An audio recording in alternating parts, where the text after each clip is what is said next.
He was shot. He disappeared. And for a moment, we all thought it was over. That silence after episode 3 didn't just feel like a break in the story. It felt like a warning. Something was wrong. Very wrong. And if you're like me, you didn't just watch the rest of the season calmly. You watched it with anxiety. Because how does a show like Hudson Rex continue when its heart suddenly vanishes? Season 7 didn't just test Charlie Hudson. It tested us. One minute we were solving cases like usual, trusting Rex to save the day as always, and the next minute, boom, Mexico, a missing brother. A gunshot. And then, nothing. No hospital scene, no dramatic reunion, just phone calls, just updates, just Sarah trying to stay strong while we were screaming at our screens. And tell me honestly, didn't it feel strange? Didn't it feel like the show was slowly preparing us for something permanent? Because when a lead character disappears that early in a season, that's not random. That's not casual writing. That's intentional. And fans started whispering, is Charlie gone for good? Is this the end?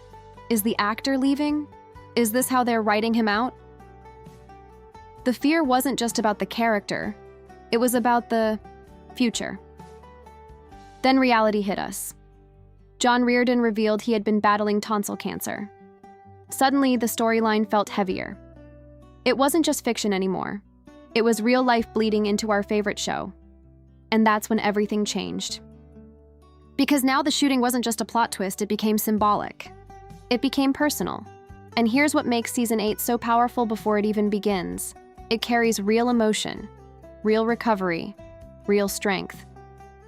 But let's stay inside the story for a second.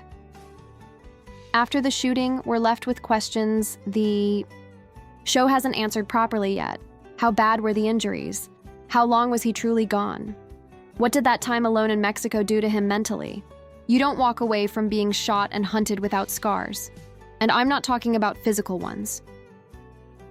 Charlie has always been the calm, steady leader, the composed detective, the one who walks into chaos and somehow controls it. But Season 8 has the perfect opportunity to break that image. What if he comes back different? What if he hesitates before entering a crime scene?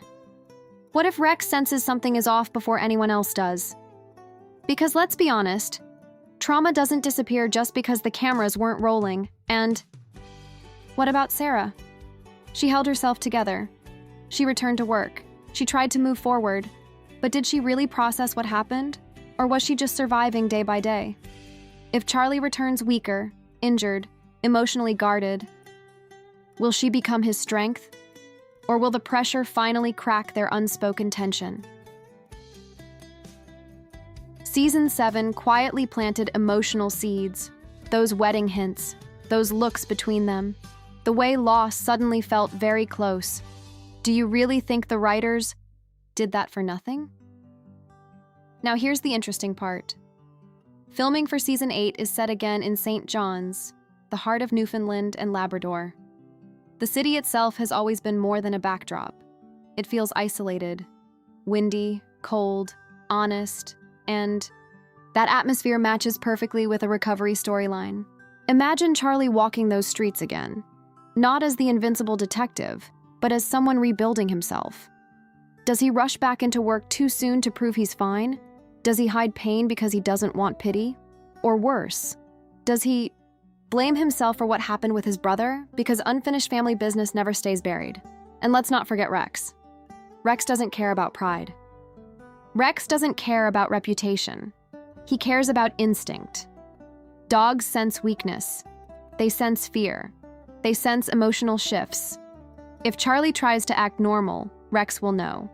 And if Rex reacts differently around him, that alone could tell us everything about Charlie's true condition. Season 8 isn't just about returning, it's about consequences. And here's the uncomfortable question. What if the shooting wasn't the end of that danger? What if the people behind it are still watching? What if Charlie coming back puts everyone at risk again? Because in shows like this, threats don't vanish. They wait. We're walking into a season where the hero is no longer untouchable, where strength has cracks, where where love might finally be forced into the open because life suddenly feels fragile. After the shooting, nothing can go back to exactly how it was, but the biggest question remains. When Charlie steps back into the precinct for the first time, will we see the same man or someone completely changed? And if you think the emotional damage stops at Charlie, oh no. Season 8 is about to test every single relationship inside Hudson and Rex in ways we haven't seen before. Because here's the thing, no one is saying out loud, when someone survives something like that, the people around them change too. Sarah may look composed on the outside. She went back to work, she handled cases, she stayed professional. But imagine loving someone who almost didn't come back. Imagine getting that phone call. Imagine not knowing if the next update would be the last one. That kind of fear doesn't just fade because he's cleared to return. It lingers. It sits quietly in the back of your mind every time he walks into danger. So what happens when Charlie insists he's fine? Do you really think Sarah will just nod and accept it? Or will she start watching him more closely, questioning his decisions in the field, stepping in when she normally wouldn't? And if she does, will Charlie see that as support or as doubt?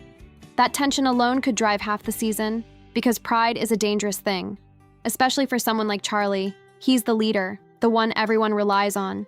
If he feels even slightly weaker, even slightly slower, he might overcompensate. Take bigger risks. Jump into action too fast just to prove he hasn't changed. And that's when mistakes happen. Now let's talk about something else that's quietly brewing under the surface. The team dynamic. When Charlie was gone, the team had to adapt. They had to function without their anchor. That kind of shift changes power structures. It builds independence. It forces growth. So when he returns, does everything just snap back into place? Or does he walk into a unit that learned how to survive without him? That adjustment period could be uncomfortable, subtle, but very real. Maybe someone questions one of his calls. Maybe someone hesitates before following an order. Not out of disrespect, but out of uncertainty. And for a leader trying to rebuild confidence, that hesitation could hit harder than any physical wound. And then there's the emotional elephant in the room, the brother storyline. We still don't have closure. Mexico wasn't just a trip. It was personal. It was messy. It was dangerous. Family issues like that don't wrap up neatly. What if Charlie carries guilt? What if he feels responsible for what happened? Survivor's guilt is powerful. It can cloud judgment. It can isolate a person. And if he starts pulling away emotionally to protect the people he loves, that could create a whole new kind of distance between him and Sarah, because sometimes surviving is harder than falling. Meanwhile, Rex becomes even more important. Rex has always been the steady force, the silent protector. But Season 8 might show us a more protective Rex than ever.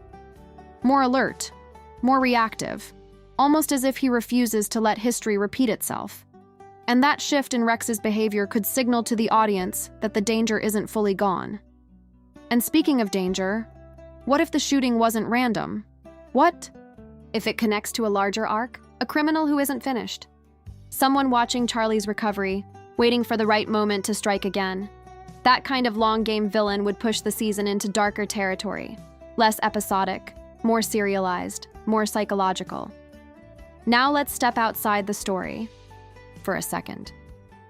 John Reardon returning after his real-life battle adds another layer entirely. The authenticity of recovery, the subtle exhaustion, the emotional depth that can't be faked. When reality and fiction blend like that, the performance becomes heavier, more honest. And viewers feel it, which means Season 8 won't just be dramatic. It will feel real. And if the writers are smart, and let's be honest, they usually are, they'll use that reality to deepen Charlie instead of pretending nothing happened. We don't want a perfect comeback. We want a layered one. A fragile but determined leader slowly reclaiming his place. But here's where things get even more interesting. What if facing mortality changes Charlie's priorities? What if solving crimes is no longer enough? What if almost losing everything forces him to finally make a decision about his future, about Sarah, about building something permanent instead of living case to case? We've danced around that romance for seasons, teased it, hinted at it, delayed it. But after a life-altering event, hesitation feels unrealistic. Fear has a way of clarifying feelings. So imagine this, a quieter Charlie, more reflective, less afraid to show vulnerability. And Sarah realizing that she doesn't want to almost lose him again without knowing exactly where they stand. That shift could move the show into emotional territory we haven't fully explored yet. But here's the twist no one is prepared for. What if recovery doesn't go smoothly? What if Charlie pushes too hard and collapses mid-case? What if a suspect escapes because he hesitates? What if someone on the team gets hurt because he wasn't fully ready? Would he forgive himself? Or would that spiral him into an even darker headspace? Season 8 has the potential to be the most character-driven season in the history of Hudson and Rex. Less about flashy twists, more about emotional consequences, more about identity, strength, love, pride. And if the trailer for Hudson and Rex Season 8 is hinting at anything, it's this. The comeback won't be easy. But the real question is, when the first major case of the season forces Charlie to choose between proving himself and protecting the people he loves, which one will he choose? But here's where things start getting even more intense. Because Season 8 isn't just about recovery, it's about evolution. When a character survives something life-threatening, writers have two choices. They either pretend nothing happened and move on, or they let it reshape everything. And if Hudson and Rex chooses the second path, then we are not ready for what's coming. Think about Charlie's identity for a second. He has always defined himself by his job. Detective first, everything else second. His instincts, his leadership, his calm authority. That's who he is. But what happens when your body betrays you? When your mind hesitates? When the confidence that once felt automatic suddenly feels forced? That kind of internal conflict doesn't explode loudly. It simmers. We might see it in small ways. A delayed reaction. A quiet moment alone in the ICE precinct. A look that lingers too long after a suspect mentions family. These tiny cracks could slowly build into something much bigger. Because trauma doesn't shout, it whispers. And then there's the pressure of expectation. Everyone will be watching him. The team, the department, the city, even the audience. He's not just coming back, he's coming back as a symbol of resilience. That's a heavy weight to carry. And if he feels like he has to live up to that image every single day, the pressure could push him toward risky decisions. Now imagine the first high-stakes case of the season. A hostage situation, a ticking clock, a suspect who reminds him of Mexico, his heart racing, his breathing uneven, Rex sensing the shift before anyone else does. Does Charlie power through it, or does he finally admit that healing isn't linear? And if he does hesitate, will someone else step up? Because leadership can quietly shift when vulnerability enters the room. This is where Sarah becomes crucial, not just as emotional support, but as an equal. What if she takes command during a critical moment? What if she makes the call that saves the day while Charlie freezes for half a second too long? That dynamic alone could challenge everything we thought we understood about their partnership. Would Charlie feel grateful or threatened? And let's be honest, their relationship has always lived in that unspoken space. Glances, almost confessions, emotional near misses. But after almost losing him, Sarah's patience might be gone. She might not want almost anymore. She might want certainty. Which leads to the biggest emotional possibility of Season 8, confrontation. Not dramatic yelling, not soap opera chaos, but honest, raw conversation. The kind where Sarah asks the question no one wants to ask. If something like that happens, again, where do we stand? Because survival changes timelines. It speeds things up. Now, outside the emotional core, we also have to talk about the criminal landscape. The shooting can't exist in isolation. There has to be ripple effects. Maybe a criminal network connected to that incident resurfaces. Maybe someone believes Charlie is weakened and sees an opportunity. Villains are opportunistic. They watch for instability. What if the season introduces a more psychological antagonist? Someone who studies Charlie, who understands that attacking him physically didn't break him, so they try emotionally instead. Targeting his team, manipulating cases, creating scenarios designed to trigger his past trauma. That would elevate Season 8 beyond standard procedural storytelling. And let's not ignore Rex in all this. Rex has always been the emotional anchor. Loyal, sharp, fearless. But imagine if Rex becomes even more protective, more alert around strangers, more reactive in tense situations, almost as if he refuses to let Charlie face danger alone again. That instinctive loyalty could create some of the most powerful moments of the season, because sometimes a dog says more in silence than humans do with dialogue. Now here's something even deeper. What if Charlie starts questioning the future entirely? Near-death experiences have a way of reshuffling priorities. What if he begins wondering how long he can realistically keep doing this job? What if the thought of settling down, building something permanent, suddenly feels urgent instead of optional? That shift would move the show into more mature territory. Less about chasing criminals, more about confronting mortality. And that's where the tension becomes almost unbearable. Because what if Sarah wants stability, but Charlie isn't sure he can walk away from the badge? What if loving someone means risking them every single day?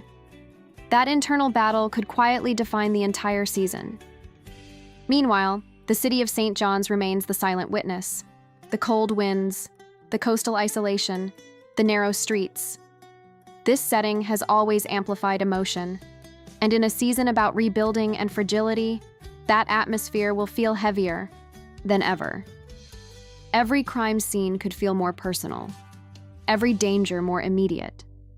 And here's the uncomfortable possibility. What if not everyone makes it through this season untouched? When a show signals vulnerability in its main character, it often means stakes are rising for everyone. A partner injured, a close call gone wrong, a sacrifice that forces Charlie to confront his limits. Because survival in Season 7 may have been the warning, Season 8 could be the consequence. So now we're left with the question that keeps echoing louder the deeper we analyze this comeback. Is Charlie returning stronger than ever? Or is he walking into the most dangerous chapter of his life? And now we arrive at the part nobody wants to admit out loud. The trailer isn't just teasing a comeback, it's teasing a transformation. Because when the Hudson Rex Season 8 trailer drops and we see John Reardon stepping back into frame, it won't just feel like a character returning. It will feel like a statement. A quiet but powerful message. He survived. Charlie survived. But survival and strength are not the same thing. Look closely at how they're likely framing his return. Not loud, not flashy. Not some slow-motion hero walk into the precinct with applause in the background. No. This comeback will probably be restrained, controlled, maybe even uncomfortable. And that's exactly why it will hit harder. Because imagine the first moment. He walks back into the office in Hudson Rex. The room goes quiet. People smile. Someone cracks a joke to lighten the mood. But underneath that surface warmth, everyone is scanning him. Is he steady? Is he tired? Is he really okay? And here's the thing about pride. It hates being observed. Charlie might brush off concern. He might insist he's cleared for full duty. He might even throw himself into the first case to prove he hasn't changed. But the audience will be watching differently now.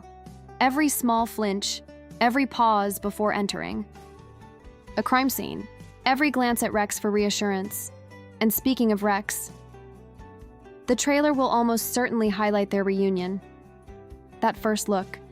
That unspoken understanding. Rex doesn't care about medical clearance. Rex cares about instinct. If something feels off, he'll react. And if Rex becomes more protective, more glued to Charlie's side, that behavior alone will tell us everything we need to know about the emotional undercurrent of this season. But let's talk about the bigger narrative shift.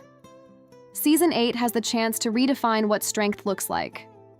Up until now, Charlie's strength was physical and intellectual. Sharp mind, fast reflexes, steady leadership. But now, Strength might mean admitting vulnerability, delegating more, trusting the team in ways he didn't have to before. And that could create friction. Because what happens when Sarah steps in more confidently? When she anticipates risks before he does? When she subtly takes control in high-pressure moments? Their partnership could deepen, or it could strain. What if there's a moment in the trailer where Sarah tells him to slow down?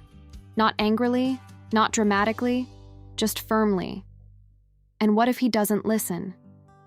That tiny disagreement could represent something much larger. Not just about work, but about life choices, about future plans, about whether Charlie can truly promise safety to someone he loves when danger is literally part of his job description. And this is where the romance angle becomes impossible to ignore. Near-death experiences accelerate emotions. They strip away hesitation. So if there was ever a season for a confession, for a proposal, for a defining relationship moment, it's this one. But here's the twist.